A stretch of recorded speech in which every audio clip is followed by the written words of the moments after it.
پیارے دوستوں، آج ہم سنیں گے امام علی کے میم، نون اور واو سے واقعات۔ چلے میم سے شروع کرتے ہیں۔ موت اکبر۔ امام علی علیہ السلام فرماتے ہیں تنگ دستی بہت بڑی موت ہے، معافی کامیابی کی زکوٰۃ ہے، مشورہ کرنا عین ہدایت ہے، محبت ایک مفید رشتہ داری ہے۔ امیر المومنین سے گزارش کی گئی عقل مند مرد کی تعریف بیان کیجیے۔ آپ نے فرمایا عاقل یعنی عقل مند وہ ہے جو ہر شے کو اپنی جگہ پر رکھتا ہے۔ عرض کیا گیا پھر جاہل کی تعریف کیا ہے؟ آپ نے فرمایا یہ تو میں بیان کر چکا، جاہل وہ ہے جو ہر شے کو بے محل رکھتا ہے۔ نیک لوگوں کی سرزنش کے حوالے سے امام فرماتے ہیں نیک لوگوں کی سرزنش۔ جب جنگ جمل اختتام کو پہنچی اور جنگ کی آنکھ بجھ گئی تو امیر المومنین حضرت علی ابن ابی طالب نے حضرت عائشہ کے لیے سواری، راستے کے سفر کا سامان و خرچ تیار کیا اور حضرت عائشہ کے ساتھ ان لوگوں کو بھی روانہ کیا جو ان کے ساتھ آئے تھے۔ امیر المومنین حضرت علی ابن ابی طالب نے حضرت عائشہ کے ہمراہ بصرہ کی حسب و نظر 40 عورتوں کا انتخاب کیا۔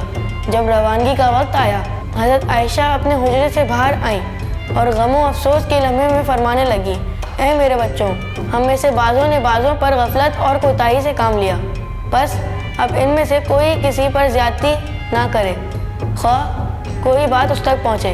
خدا گواہ ہے اگرچہ میں نے علی پر عتاب کیا لیکن میری نظر میں علی نیک لوگوں میں سے ہیں۔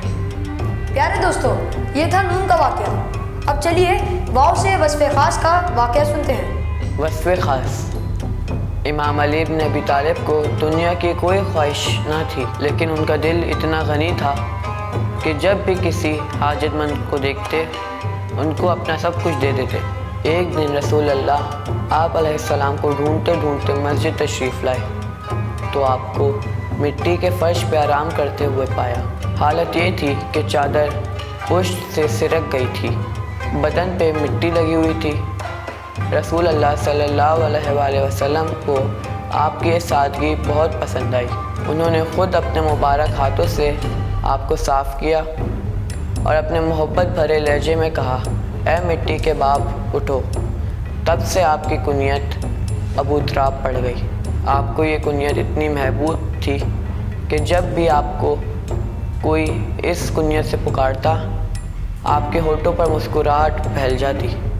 مزید حروف سے امام علی علیہ السلام کی زندگی کے حوالے سے واقعات سننے کے لیے ہمارے چینل پر یہ سیریز دیکھتے رہیے۔